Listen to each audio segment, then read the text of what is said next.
அஇஅதிமுகவினுடைய பொதுச் செயலாளரும் சட்டமன்ற எதிர்க்கட்சித் தலைவரும் தமிழ்நாட்டினுடைய முன்னாள் முதலமைச்சருமான புரட்சித் தமிழர் எடப்பாடி கே பழனிசாமி அவர்கள் அறிக்கை வெளியிட்டிருக்கிறாரு.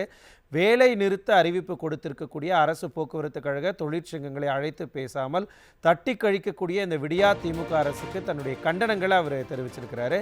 இன்றைய காலகட்டத்தில் போக்குவரத்து என்பது அனைத்து மக்களுடைய வாழ்வியலிலும் இன்றியமையாதது என்று அவர் குறிப்பிட்டிருக்கிறாரு. தமிழகம் முழுக்க இருக்கக்கூடிய கோடிக்கணக்கான ஏழை எளிய நடுத்தர மக்கள் தங்களுடைய பயணங்களுக்கு அரசு போக்குவரத்து பேருந்துகளைத்தான் நம்பி இருக்கிறார்கள் என்பதையும் அவர் நினைவு கூர்ந்திருக்கிறாரு. அனைத்து இந்திய அண்ணா திராவிட முன்னேற்ற கழகத்தினுடைய நிறுவன தலைவர் புரட்சித் தலைவர் எம்ஜிஆர் அவர்களுடைய அரசு போக்குவரத்து கழகங்களில் பணிபுரியக்கூடிய ஊழியர்களுக்கு 3 ஆண்டுகளுக்கு ஒரு முறை ஊதிய உயர்வு அப்படிங்கிற அந்த நடைமுறையை கொண்டு வந்து தொழிலாளர்களுடைய நண்பனாக திகழ்ந்தார் அப்படிங்கிற அந்த நிகழ்வையும் அவர் நினைவு கூர்ந்திருக்கிறாரு.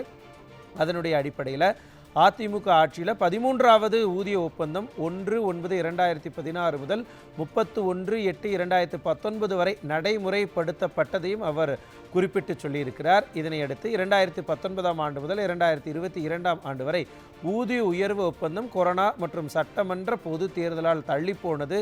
3 ஆண்டுகளுக்கு ஒருமுறை ஊதிய ஒப்பந்தம் என்ற நடைமுறையை மாற்றி 4 ஆண்டுகளுக்கு ஒருமுறை ஊதிய ஒப்பந்தம் என்று இந்த விடியா திமுக அரசு திருத்தம் செய்து 2019 முதல் 2023ஆம் ஆண்டு வரையிலான காலகட்டத்துக்கு 14வது ஊதிய ஒப்பந்தம் 24/8/2022 முதல் ஏற்படுத்தி போக்குவரத்து தொழிலாளர்களுடைய வாழ்க்கையில் விளையாடி இருக்கிறது இந்த அரசு அப்படிங்கிறதையும் அவர் குறிப்பிட்டிருக்கிறாரு. இதனுடைய அடிப்படையில் ஊதிய ஒப்பந்தத்திற்கான காலம் 4 ஆண்டுகள் என்று மாற்றப்பட்டதை கழக அண்ணா தொழிற்சங்க பேரவை மற்றும் 8 கூட்டமைப்பு சங்கங்கள் ஏற்றுக்கொள்ளாமல் கையெழுத்திடாமல் தங்களது எதிர்ப்பை இந்த விடியா அரசுக்கு வெளிப்படுத்தியதும் அவர் குறிப்பிட்டு சொல்லியிருக்கிறாரு.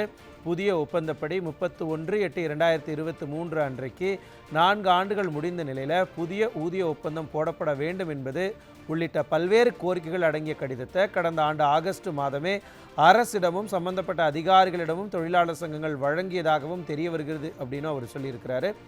எந்த பதிலும் வராததால் போனஸ் மற்றும் ஊதிய ஒப்பந்த பேச்சுவார்த்தை குறித்து நினைவூட்டல் கடிதம் வழங்கப்பட்டதாகவும், ஆனால் எந்த பதிலும் அரசிடமிருந்து வராத காரணத்தால் 95% தொழிற்சங்கங்கள் 20/12/2023 அன்றைக்கு 15 நாட்களுக்கான முன் அறிவிப்பு வேலை நிறுத்த நோட்டீஸை அரசிடமும் தொழிலாளர் நலத்துறையிடமும் வழங்கியதாக தொழிற்சங்கங்கள்லாம் தெரிவிச்சிருந்தாங்க. இதனையடுத்து 27/12/2023 அன்றைக்கு நடந்த அந்த பேச்சுவார்த்தை கூட்டத்தில் தொழிலாளர் நலத்துறை அதிகாரிகளும் போக்குவரத்து கழகங்களின் 3ஆம் கட்ட அதிகாரிகளும் மட்டுமே கலந்து கொண்டதாகவும், எனவே அனைத்து தொழிற்சங்கங்களும் அரசின் இத்தகைய நியாயமற்ற போக்குக்கு கடுமையான எதிர்ப்பை தெரிவித்ததாகவும் செய்திகள்லாம் தெரிவிக்கிறது அப்படிங்கிறதையும் அவர் குறிப்பிட்டு சொல்லியிருக்கிறாரு.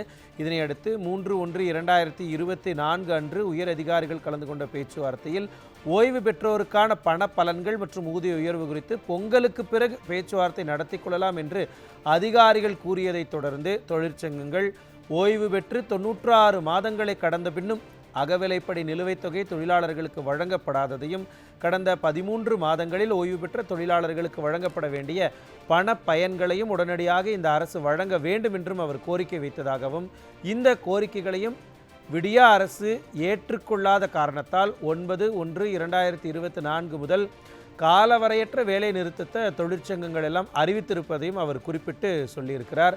இந்த பேச்சுவார்த்தையில் அண்ணா தொழிற்சங்க பேரவை, CITU, AITUC, பாட்டாளி தொழிற்சங்க பேரவை, தேசிய முற்போக்கு தொழிற்சங்க பேரவை, தமிழ் மாநில ட்ரேட் யூனியன் காங்கிரஸ் பேரவை, புரட்சி பாரத தொழிற்சங்க பேரவை, பாரதிய போக்குவரத்து தொழிற்சங்க பேரவை, MLF, INTUC, HMS, TTSF, Thiruvika தொழிற்சங்க பேரவை உள்ளிட்ட 23 தொழிற்சங்கங்கள் மற்றும் ஓய்வு பெற்றோருக்கான தொழிற்சங்கங்களும் 9/1/2024 முதல் காலவரையற்ற வேலைநிறுத்த போராட்டத்தை அறிவித்திருக்கிறதாகவும் செய்திகள்லாம் தெரிவிக்கிறதையும் எதிர்க்கட்சித் தலைவர் தன்னுடைய அறிக்கையில் குறிப்பிட்டு சொல்லியிருக்கிறார். வேலை நிறுத்த போராட்டத்தை அறிவித்திருக்கக்கூடிய தொழிற்சங்கங்கள் தங்களுடைய பல கோரிக்கைகளில் 2 முக்கிய கோரிக்கைகளான ஓய்வு பெற்று 13 மாதங்களான தொழிலாளர்களுக்குரிய அந்த பலன்களை உடனடியாக வழங்கிட வேண்டும் என்றும், ஓய்வு பெற்ற தொழிலாளர்களுக்கான 96 மாத அகவிலைப்படி உயர்வு நிலுவைத் தொகையை வழங்கிட வேண்டும் என்றும் தெரிவித்திருக்கின்றன. எனவே இந்த விடியா திமுக அரசு உடனடியாக தொழிற்சங்கங்களின் இந்த 2 கோரிக்கைகளை மட்டும் நிறைவேற்றி ஓய்வு பெற்ற தொழிலாளர்களின் இல்லங்களில் பொங்கல் திருநாளை ஓரளவாவது மகிழ்ச்சியுடனாவது கொண்டாட வழிவகை செய்திட வேண்டும் என்றும் வலியுறுத்துவதாக எதிர்க்கட்சித் தலைவர் தன்னுடைய அறிக்கையில் குறிப்பிட்டிருக்கிறார். ஆட்சி பொறுப்பேற்று 32 மாதங்களாகியும் ஒரு புதிய பேருந்தை கூட இந்த விடியா திமுக அரசு வாங்கவில்லை. ஒரு நபரை கூட புதிதாக வேலைக்கு நியமிக்கவில்லை. மேலும் ஏற்கனவே 15 ஆண்டுகள் கடந்து ஓடிக்கொண்டிருக்கும் பேருந்துகளின் ஆயுட்காலத்தை 2 ஆண்டுகள் நீடித்ததுதான் இந்த விடியா திமுக அரசின் சாதனை என்றும் அவர் குறிப்பிட்டிருக்கிறார். புதிய பேருந்துகளை வாங்குவதற்கு ஒவ்வொரு ஆண்டும் நிதி ஒதுக்கப்படுகிறதே தவிர அந்த நிதி என்ன ஆனது என்று தெரியவில்லை. இந்நிலையில் ஏற்கனவே ஆயுட்காலம் முடிந்த பேருந்துகளின் இன்ஜின்களை மாற்றாமல் வெளித்தோற்றத்தை மட்டும் மாற்றியமைக்க ஒப்பந்தம் போட்டிருக்கிறது இந்த விடியா திமுக அரசு என்பதையும் அவர் குறிப்பிட்டு சொல்லியிருக்கிறார். அப்படி வெளிப்புறத்தை மாற்றிய பல பேருந்துகள் நடு வழியில் நின்று விடுவதாகவும் அந்த பேருந்துகளில் பயணம் செய்த பயணிகள் மிகவும் பாதிப்புக்குள்ளாவதாகவும் செய்திகள் வருவதையும் அவர் சுட்டி காட்டியிருக்கிறார். லட்சக்கணக்கான மக்கள் சொந்த ஊருக்கு சென்று தங்களுடைய நெருங்கிய சொந்த பந்தங்களோடு பொங்கல் பண்டிகை கொண்டாட வேண்டும் என்ற விருப்பத்தை நிறைவேற்றும் வண்ணம் தொழிற்சங்கங்கள் அறிவித்திருக்கக்கூடிய இந்த வேலைநிறுத்த போராட்டத்தை மறுபரிசீலனை செய்திட வேண்டும் என்றும் அவர் தன்னுடைய அறிக்கையில் வலியுறுத்தி சொல்லியிருக்கிறார்.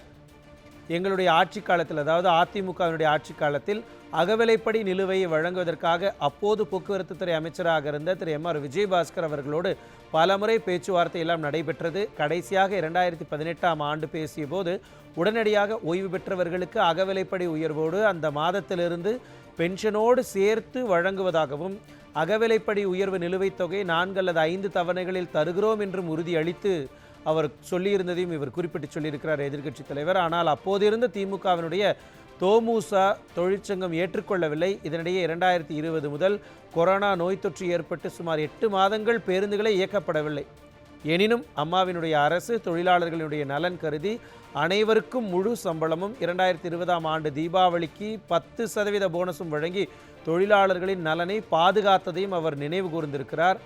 2021 சட்டமன்ற தேர்தலின் போது திமுக அறிவித்த அந்த தேர்தல் வாக்குறுதி எண் 152 படி பழைய ஓய்வூதிய திட்டம் நடைமுறைப்படுத்தப்படும் என்றும் ஆட்சிக்கு வந்த 100 நாட்களில் அகவிலைப்படி நிலுவைத் தொகை வழங்கப்படும் என்றும் மேடைதோறும் பேசி பின்புற வாசல் வழியே ஆட்சியை பிடித்த இந்த விடியா திமுக அரசு ஆட்சி பொறுப்பேற்று பாதி ஆயுளை தாண்டிவிட்ட நிலையில் எப்போதும் போல முந்தைய அரசின் மீது வீண் பழி போட்டு தப்பிக்காமல் தொழிலாளர்களின் நியாயமான கோரிக்கைகளை உடனடியாக நிறைவேற்றி பொதுமக்கள் பண்டிகை காலங்களில் எந்தவிதமான சிரமங்களுமின்றி தங்களது சொந்த ஊர்களுக்கு சென்று வர உடனடியாக நடவடிக்கை மேற்கொள்ள வேண்டும் என்றும் இந்த விடியா அரசை வலியுறுத்துவதாகவும் எதிர்க்கட்சித் தலைவர் தன்னுடைய அறிக்கையில் குறிப்பிட்டு சொல்லியிருக்கிறார்.